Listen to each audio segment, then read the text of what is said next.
हाय दोस्तों, हमने पिछली कहानी में देखा कि मेरी दोस्त पिंकी अचानक से एक पेड़ के नीचे नाच रही थी। मेरे कहने पर उसने बलि देने की बात कही, जिससे मेरा दिमाग घूम गया था। आखिर ये उस अनजान लड़की की वजह से था या ये हाईवे ही शापित था। मैंने पिंकी को एक कस के थप्पड़ लगाया और कहा, पिंकी होश में आ, आखिर तुझे हुआ क्या है? आज इस हाईवे की बरसों पुरानी प्यास बुझेगी, कोई नहीं बचेगा, कोई भी नहीं। ये कहकर वो और जोर जोर से नाचने लगी। मैंने अपने सभी दोस्तों को आवाज लगाई, वो सभी भागते हुए आए। पिंकी का ये रूप देखकर वो सभी घबराने लगे। शनि ने कहा, अरे गगन, इसे क्या हुआ? अभी तो ये अच्छी खासी थी। पता नहीं यार, जब से वो औरत मिली है तब से मुझे कुछ अच्छा नहीं लग रहा। आखिर ये सब उसी की वजह से हो रहा है। लेकिन वो औरत है कहाँ?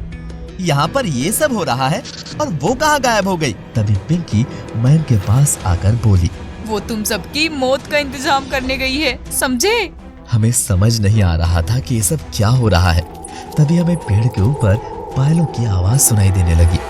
जैसे ही मैंने ऊपर देखा तो मुझे अंधेरे में उसी औरत के पैर पेड़ पर झूलते हुए नजर आए। ये नजारा देख हम सबकी सिट्टी पिट्टी गुम हो गई थी।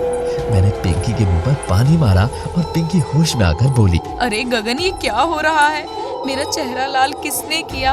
और ये पायल की आवाज कहाँ से आ रही है? मैंने कहा, पिंकी वो सब छोड़ो, अब यहाँ से निकलो, जल्दी करो। हम सब अपनी गाड़ी में बैठ गए और शनि ने गाड़ी को टॉप गियर में डालकर भागना शुरू कर दिया।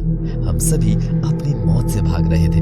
पिंकी की आंखों में डर और मयंक खामोश बैठा था। थोड़ी दूर निकलने के बाद हमें ढाबा दिखाई दिया। तब शनि ने कहा, अरे गगन, वो देख ढाबा, उसके पास रोककर यहाँ से निकलने का रास्ता पूछता हूँ। नहीं शनि, ये हमें रोकने की साजिश लग रही है। तो घड़ी में देख यार, रात के 2 बज रहे हैं और ये ढाबा रात के 2 बजे खुलने का क्या कारण है? लेकिन शनि और पिंकी की जिद के आगे मुझे झुकना पड़ा। शनि ने उस ढाबे के पास जाकर पूछा, हेलो अंकल, सुनो, ये हाईवे कहाँ पर जाके खत्म हुआ है?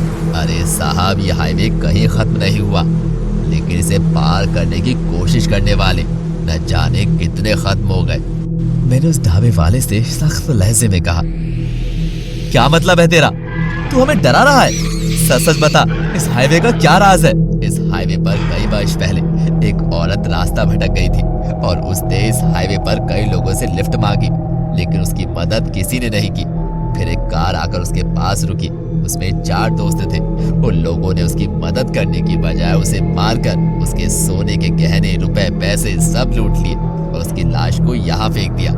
तब से उस औरत की आत्मा इस हाईवे पर आने जाने वालों से लिफ्ट मांगती है और जो कोई भी गाड़ी उसे लिफ्ट देती है या वो औरत जिससे स्पर्श कर लेती है, उसका बचना मुश्किल हो जाता है। उसकी बात सुनकर शनि की आंखें खुली की खुली रह गई और पिंकी डर के मारे घबराने लगी, क्योंकि थोड़ी देर पहले पिंकी के साथ ही वो औरत सोई थी और तब पिंकी पर एक आत्मा सवार हो गई थी। शनि ने उस ढाबे वाले से कहा, अगर इतना तुम सब जानते हो तो इस हाईवे पर बोर्ड क्यों नहीं लगाते ताकि लोगों की जान बच सके? ढाबे वाले ने कहा, साहब, आपको जो बूढ़ा आदमी मिला था ना, वो उस दिन उस औरत को मारने वाला पहला अपराधी था, इसीलिए तब से उसकी आत्मा इस हाईवे पर आने जाने वालों को रोकती है। आपको भी उसने आगाह किया था, लेकिन आपने नहीं माना। मैंने कहा, लेकिन तुझे कैसे पता कि हमने उसे रोका था? उस ढाबे वाले ने जो कहा उसे सुनकर मेरे पैरों तले जमीन खिसक गई। उसने कहा, क्योंकि मैं उसका दूसरा अपराधी हूँ, क्योंकि उस दिन उसको देखकर मैंने ही गाड़ी रोकी थी और उसकी लाश को मैंने ही गाड़ी के नीचे कुचल दिया था। तब से मैं यहाँ लोगों को उसकी खूनी खेल के बारे में बता सकूं, इसीलिए ये ढाबे पर रात को रुकता हूँ। साहब, जब तक वो सभी को मौत के घाट नहीं उतार देगी तब तक वो किसी को नहीं छोड़ेगी। अब उसके 2 शिकार और बचे हैं और आप लोग 4। इनमें से कोई 2 को अपनी जान और देनी है। बोलो, कौन देगा? हमने उसे धक्का दिया और अपनी गाड़ी में बैठ गए और चलने लगे। मैंने मयंक से कहा, मयंक, शांत क्यों बैठा है? अपने फोन में गूगल मैप लगा और आगे का रास्ता बता जल्दी। मयंक बोल नहीं रहा था।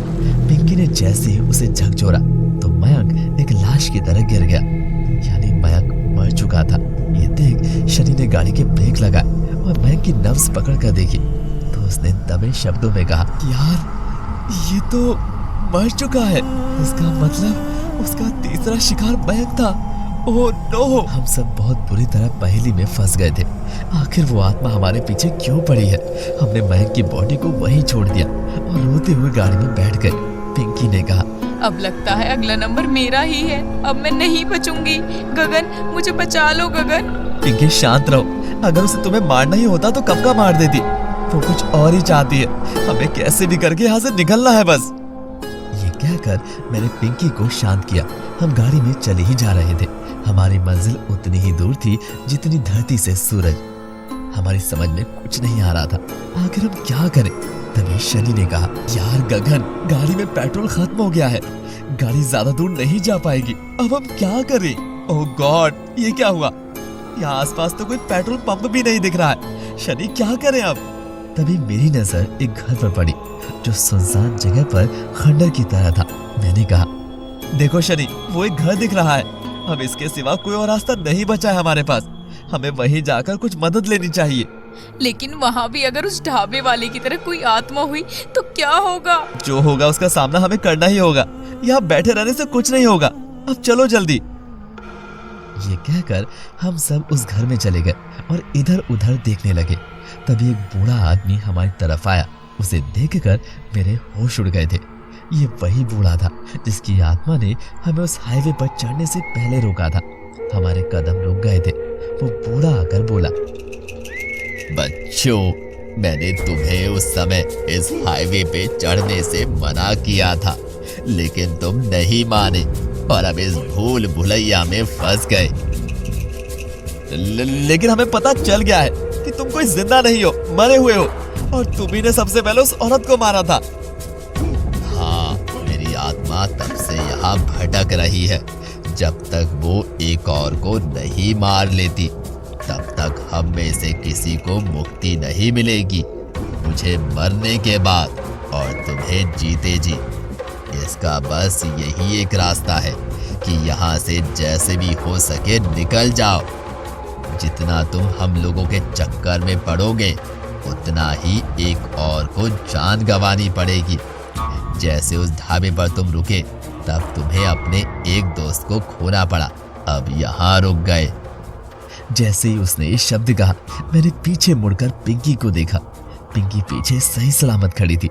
हम बिना देर किए वहां से जैसे भागने के लिए बाहर निकले तो बाहर का नजारा देख मेरे होश उड़ गए। हम सब एक चलते फिरते एक आम हाईवे पर खड़े थे। जैसे ही हमने पीछे मुड़कर देखा तो वो टूटा फूटा घर और वो बूढ़ा गायब था।